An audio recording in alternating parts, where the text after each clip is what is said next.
Hey, what is up, guys? It is your boy Evan. I'm coming to you with a video after what feels like a lifetime, right? I was gone for a couple of days. I was getting some stuff done for my personal life as well as my family life and my professional life. Lots of moving parts in the background. I'm gonna be busy this weekend too, so I'm gonna try to get out at least 2, maybe 3 videos today, just so I can make up for the time that I haven't made a video and make up for the time that I'm not going to make a video, being this weekend. So there's a lot of stuff going on in the news cycle right now, and I thought maybe it'd be nice to actually take a little break from that. Instead, I want to talk about some history, and history's like the news. It's just reported much later, So something that's always irked me, especially in my activism on college campuses, is this whole myth of the party switch.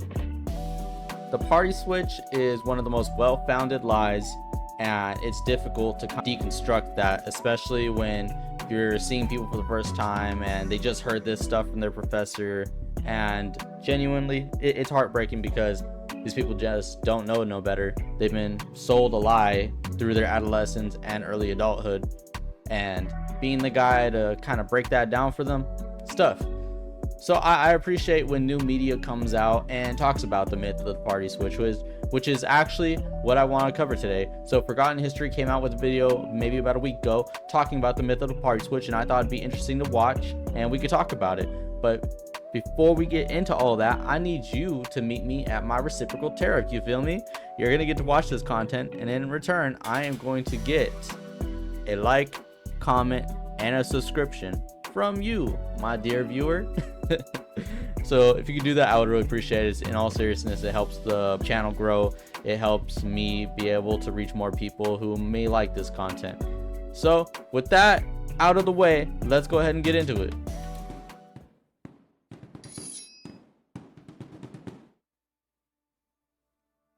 This is the story of one of the most controversial theories in American political history, the party switch. One of the great and often repeated myths in American politics is the great switch of the two primary political parties. One question often arises. I'm sorry, guys. Yeah, this reminds me of like high school, like the videos they'd show you in high school. This looks like it was made in the early 2010s, but this video came out like a week ago. But it's just giving me some serious high school vibes. I wish we would have had something like this in high school. I feel like people would be much better off for it. How did the party of Abraham Lincoln become the party of the Southern conservative base? How did Democrats go from the party of segregation and lynching to the party of civil rights? Was there in fact a complete ideological switch? Let's clarify this situation. Was there really a full ideological switch between Democrats and Republicans? Today we're going to break down the facts and the fiction behind this idea. What is the party switch theory? What is the historical reality? When did this supposedly occur? Was it ever true? Hello, I'm Colin Heaton, former history professor, Army and Marine Corps veteran, and welcome to this episode of Forgotten History.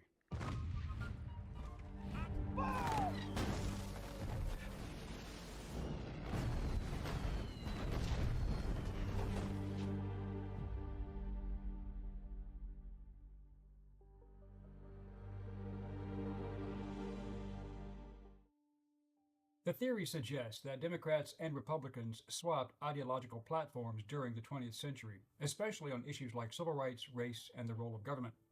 In this version of history, the Republican Party supposedly embraced the policies and the voters of the old Southern Democrats, while Democrats claimed to have transformed into champions of civil rights and minority causes. The Democrat Party, as we know it, was shaped by Andrew Jackson, a populist but also a slaveholder. The Republican Party, founded in the 1850s, was the party of Abraham Lincoln and born in opposition to the expansion of slavery, but not the abolishment of slavery. Please see our videos on Jackson and Lincoln. After the Civil War, Republicans pushed Reconstruction policies to protect the rights of freed black people.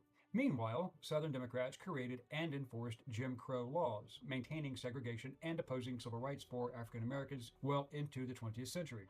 Even Democrat President Woodrow Wilson was a staunch racist who wanted complete government control and created the Internal Revenue Service with the 16th Amendment in 1913 and the Federal Reserve to take more money from Americans. That in and of itself makes Franklin D. Roosevelt the worst president we've ever had in history. Worse than Joe Biden. Joe Biden's the worst in my lifetime. Franklin D. Roosevelt, you created the IRS. You definitely are just objectively the worst. By the 1930s, under Franklin D. Roosevelt, the Democratic Party began courting working-class voters, including northern black communities, with programs like the New Deal. But FDR did little to nothing to improve race relations in the South and refused to support anti-lynching legislation or desegregation of the military. He confiscated gold supplies from Americans, and he had the opportunity to desegregate the military and allow the immigration of Jews under persecution from Germany and Austria, and he refused. See our videos on FDR. The Democrats also supported labor unions, which the Republicans in general saw as a communist attempt to control effective business practices. The Northern Democrats tended to be supportive of civil rights for blacks to gain their support away from the Republican Party, which was business-friendly and pushing for limited government involvement, but this divided the Democrats. Southern Democrats remained fiercely segregationist, while Northern Democrats grew more supportive of civil rights, causing growing tension within the party. The 1950s and 60s pressure mounted. Northern Democrats supported civil rights legislation to secure black votes, while Southern Democrats resisted fiercely, trying to block blacks from voting. Senators like Strom Thurmond and Robert Byrd, the latter a former KKK member, and see our video on him, were both Democrats who led the charge against civil rights from within the Democratic Party. The other major opponent to civil and voting rights for blacks in the South was Texas Senator Lyndon Baines Johnson, the future president, who, along with Democratic Senator Robert C. Byrd of West Virginia, fought tooth and nail to keep blacks from receiving legal recourse under the Constitution. Senator Byrd himself had, in the early 1940s, recruited about 150 of his friends and relatives and other associates to create a new chapter of the Ku Klux Klan in Sophia, West Virginia. He later changed his political position on civil rights as well, but remained a Democrat. Despite his long history of being previously opposed, and they voted for him. I changed. I had a change of heart.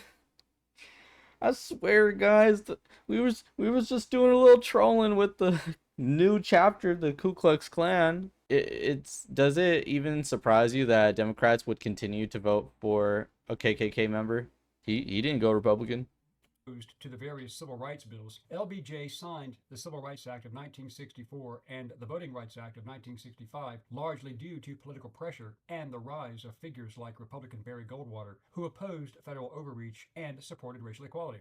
This alienated many white Southern Democrats, also known as Dixiecrats, who had historically opposed integration and supported segregation. This was when the Republican Party began to appeal to Southern Democrats who wanted limited government in their lives, greater states' rights, and the social conservative platform of Republicans began to appeal to many Southerners who were drifting away from the racial mindset. Goldwater's posture and perceived hardline stance against communism was in alignment with conservatives, but it was also used against him, a position which LBJ initially claimed publicly to be opposed to, despite his later creating the Gulf of Tonkin incident as a ruse to get legislation passed to send American combat troops to South Vietnam. Due to the creation of welfare and other entitlements by the Johnson administration in order to buy the black vote through generational patronage, Democrats had a durable base among minorities, urban voters, and socially liberal intellectuals. Also, Southern Democrats were anti-legal immigration into their states, while the Northern Democrats promoted legal immigration. Also, Southern Protestants were typically more religious and church-going, while the Northern, East, and West Coast Democrats began to walk away from organized religion and adopted pro-Marxist platforms, which were deemed by Southern conservatives as anti-American. This all triggered a backlash, and Johnson famously said, "We have lost the South for a generation, but we have the black vote for the next 200 years. This was the moment when many Southern white voters, alienated by civil rights policies and federal welfare expansion, began to shift toward the Republican Party, not because the GOP embraced racism, but because it promoted limited government, states' rights, and traditional family values. Another factor aiding in the shift was the Vietnam War, which also divided the country along political lines, and LBJ took the greatest criticism from his own party as a result. Democrats were heavily divided on Vietnam as well. The majority of politically liberal Democrats opposed their own Democrat President Johnson regarding U.S. involvement, while more conservative Democrats and Republicans either took a neutral or pro-American involvement in fighting communism. In 1968, Richard M. Nixon ran on the presidential GOP ticket, and he courted disaffected Southern whites using code words like law and order, states' rights, and opposition to forced busing, while still maintaining the GOP support for black rights, which still divided Democrats. This opened the door for Republicans, notably Richard Nixon and later Ronald Reagan, who used what has become known as the Southern Strategy to gain support in the South by appealing to concerns about federal overreach, again states' rights, and cultural change. Richard Nixon's Southern Strategy emphasized law and order and opposition to federal busing policies, which was a big deal to Democrats, appeals that resonated with voters frustrated by cultural and political upheaval. Nixon had campaigned on getting out of Vietnam, which satisfied many of both parties' voters and also added Southern whites to Republican roles. Nixon also ended the Democrat-created Tuskegee syphilis experiment program created by Democrats, among other legislation. You know, Richard Nixon is a really interesting president, right? Because there's a lot of misinformation about Richard Nixon. There's a lot of stuff that isn't well explained about him. Now, Richard Nixon had his flaws, without a doubt. But you would be surprised how many things Richard Nixon did that you probably agree with. One of them turning the military into an all volunteer service. And see our video on Nixon. Ronald Reagan later unified these groups into a larger conservative coalition, business leaders, evangelicals, and working class whites under the banner of small government and anti-socialist policies. Democrats became the party of urban centers, progressives, minorities, and coastal elites. They eventually abandoned the Ku Klux Klan, which they had created after the Civil War and supported for a century because the hate group had become too toxic. I was sorely afflicted with tunnel vision. That was his apology. I was so focused on the goal that I just accidentally hated black people. Oh, wow, dude.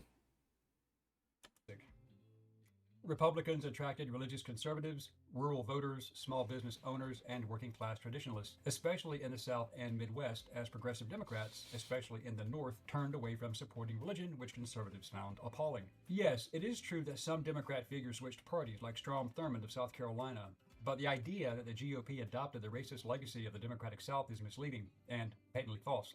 The Ku Klux Klan, for instance, was never embraced by the GOP. In fact, the Reagan administration helped dismantle it legally and financially, effectively destroying it. Over the years, Democrats embraced more progressive positions on gun control, gender identity, immigration, and race. They allied with activist groups like Black Lives Matter, Antifa, and others whose critics argued furthered social and political division and supported wanton violence. Meanwhile, many centrist and conservative Democrats, especially in the South, left the party altogether, becoming Republicans or independents. This wasn't a swap, it was an evolution. In essence, the Democrats who have revised their history to remove the stains of slavery, Jim Crow, and violence against blacks have lost control. Democrats love to identify Republicans as being the party of racist and anti-middle class workers. They claim that Republicans adopted all the evils of the old Democrats while never acknowledging the fact that the Democrats were the progenitors of the evil they now claim to oppose. So let's set the record straight. The Republican Party did not become the party of racism. The Democratic Party didn't suddenly erase its legacy of slavery, segregation, opposition to civil rights, lynching, and violence. The great lie that was created and still pushed by Democrats is that the Great Switch included the Republicans adopting a racist and domestic terror policy and embracing groups such as the Ku Klux Klan, which never happened. In fact, it was under Reagan that the Klan was finally destroyed. However, ultra-right nationalist groups that arose have traditionally been Republican in their voting habits since the late 1970s, while ultra-left domestic terror groups remained entrenched within the Democrat Party, replacing the far-right Democrats created and supported KKK. In fact, the modern Democrats today still support active violence. But did the parties really switch? Well, not exactly. There was no official swap of platforms or party names. Instead, there was a gradual realignment of coalitions. The Republican base grew in the South and included all these previous groups because they were socially conservative working class Americans. And recently, many Democrats who abandoned their party and registered as Republicans or independents actually voted for Donald Trump. You know, another point to this. So let's pretend that we didn't know any of the facts that were just told in this video, and you just look at the numbers solely. In 1913 was when the country adopted a 435 member Congress for the House of Representatives. Since then, 30 congressmen and women have switched parties. That's less than 10%. And that didn't even happen all at once. That happened over time. If there really was this party switch, why didn't more people switch their voter IDs? And they didn't all just get phased out the next election either, no. No, many of these people stayed with their party for years. For several different presidencies and periods in history. But if that's the case, then how could you have switched the party?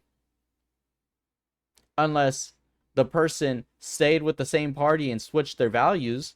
But I don't see that happening for the entire country, not in a 2 to 4 year period, no. Just on a sheer numbers argument, the party switch doesn't make sense. It can't make sense because it didn't happen.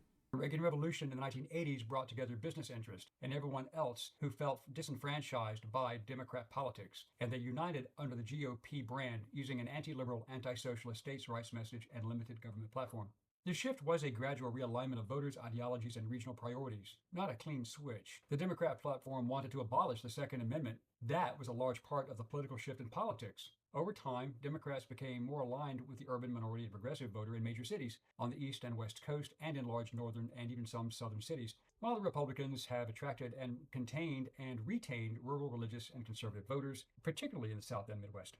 More recent Democrat-supported criminal entities such as Black Lives Matter and Antifa, and see our video on BLM, and even their left-wing socialist predecessors like the Weather Underground terrorists, and also see our video on them, remained loyal to and were supported by the Democrats and still are to this day.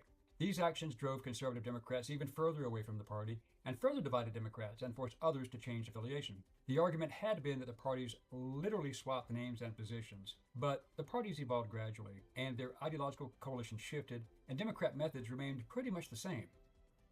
Today's political map reflects decades of migration, economic change, and cultural realignment, not a simple party flip. African American voters, who largely supported the GOP after the Civil War, began overwhelmingly voting Democrat after the 1960s due to the laws passed by LBJ.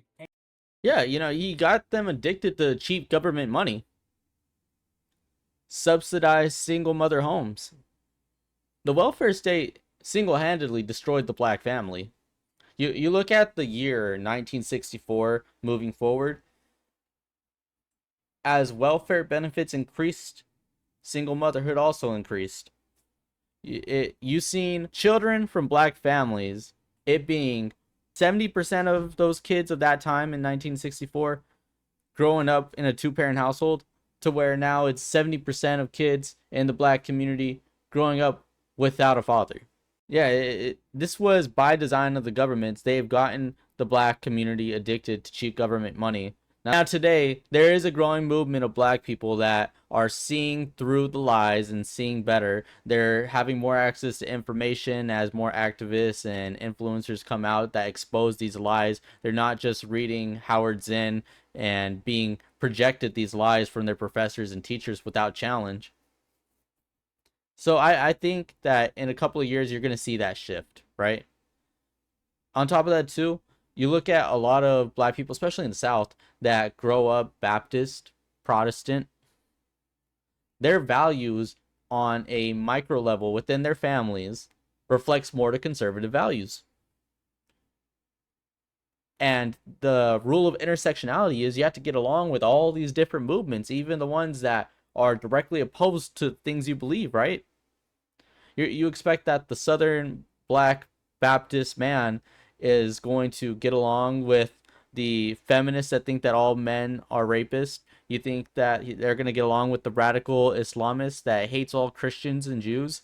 Do you think that they're going to get along with the pseudo-sophisticated liberal that believes that this black person's too dumb to get an ID? Or in the breath of the coastal elites like New York, think that black people don't even know what the word computer is? Yeah, no, they were never going to get along with all these, right? Intersectionality just, it doesn't work. Once you take one card out, the entire house falls. And that's why I think today you're seeing more black people leave the party, not always to be Republicans, but at least independents, libertarians. They're finding their own way. They're charting their own way throughout America ideologically. Getting off of the Democratic plantation is the first step. And the black support regarding both parties still favor the Democrats, but in far less numbers today. It's not about who changed names. It's about who showed up and what they stood for. People generally vote with their pocketbooks, and Democrat policies have always increased taxes, reduced employment opportunities, increased interest and mortgage rates, increased nonsensical spending at home and abroad, as well as increased the general cost of living. But perhaps the greatest driving force sending former Democrats to the middle or right were the Biden administration's policies on taxpayers funding millions of illegal immigrants, importing and increasing violent crime, and the liberal Democrat supporting and George Soros-funded mainstream media being caught in thousands of lies, supporting Democratic criminal activities, and creating conspiracies against conservatives. And see our video on George Soros.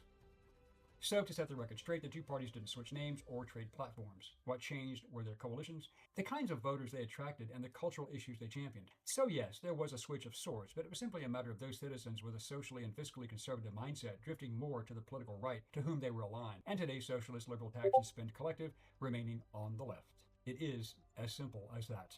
Thank you for watching this episode of Forgotten History. If you liked what you saw, please click like, share, and subscribe. And if you would like to assist with the ever-increasing cost of production, please consider becoming a channel member and joining our Patreon page. All right, shout out to Forgotten History. Great video. I feel like that was very informative. I learned some things, but some of this I kind of already knew, as you probably gather from my analysis. But yeah, in a nutshell, this whole farce of the party switch is one of the worst things to plague community colleges, high schools, because the students genuinely are not being taught any better, and it's a lie that persists, and it's one of the things that stops people from genuinely looking at conservative values and saying, okay, that kind of makes sense. But let me know what you guys think. Let me know if there's something that you agree with in this video, disagree with. Do you feel like there was something left out that could have made this video even stronger? Be sure to let me know in the comments. I'm Evan. This was the video. I'm out. Peace.